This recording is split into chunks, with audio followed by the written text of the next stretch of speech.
Bill, you have been a resident of Loma Mar now since you were 12, going back to that idea, and you continue to live there. Sure. Why?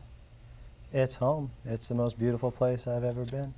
But you've seen people die because of the mudslides. You yourself were involved in one. Right. You've seen the land completely shifting and bridges with water gushing over them. So it's beautiful land. It's land that's moving. But then spring returns. And it springs eternal, right? Yes, exactly. But if I could say one thing about the houses that we saw in La Honda there, that's kind of a deceptive situation also. There, you don't have really steep, narrow canyons. There you have rolling hills that could be Los Altos, could be Portola Valley, could be anywhere along the foothills here. That's about the gradient up there. It's just gentle. And as you saw, 8 acres going down the hill. So what can people do about that? I mean, how do you look at the beauty, look at the possibilities? Now, of course, you live there, but what can people do? You said it's deceptive. Well, that particular piece of land, the residents knew that was an old landslide. They said it was a probable landslide. Probable landslide. And they signed a disclaimer to live there. Oh, really? So. And they didn't move back. They couldn't move back. No, they were reimbursed by FEMA for half of the cost of their home, but they were also told that there were 30 piers that went down 20 feet deep to anchor their house to the slope, but that didn't help when it started to move. Now, the slides started to move. is something like that even believable? I mean, can you anchor houses like 30 feet down to keep them from moving? Well, this brings up what I think is one of the myths that really contributes to a lot of these problems. And that myth is the bedrock myth. People use the term bedrock a lot, and that homeowner that Karen was mentioning was talking about the piers of the foundation of her house going down to bedrock. One of her neighbors talked about the foundation actually resting on bedrock. The problem is that bedrock in California doesn't mean what we think bedrock means. In New England, bedrock is something that's very solid, very hard, very strong, very stable. In California, bedrock is simply the stuff that's underneath the really loose dirt at the top. It can be very weak. It's just more loose dirt. It's just slightly stiffer dirt.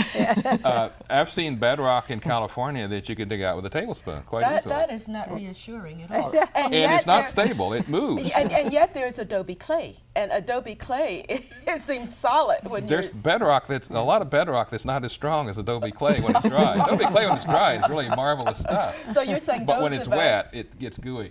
And there's a serpentine, which underlies a lot of area here in the Bay Area, which is actually the crust of the earth. It's actually the bedrock in the geologic sense, which is the oldest material.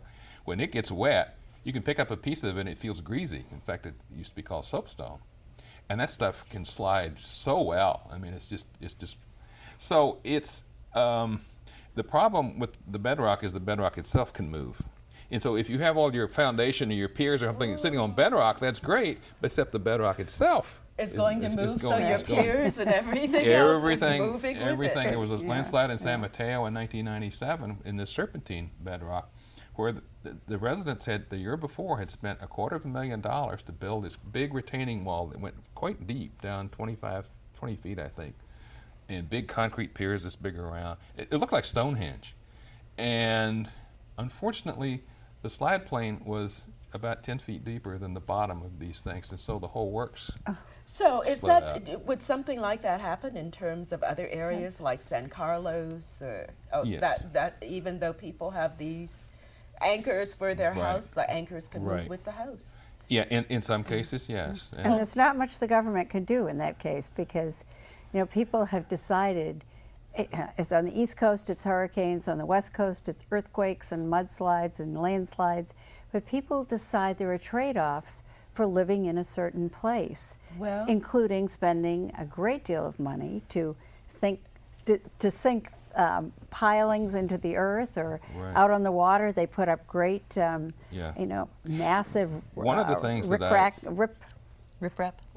right? Yes, yeah. One of the things that I recommend to people, if they're looking to buy property in the mountains, is to hire a geologist to go spend a day and look at the property very carefully.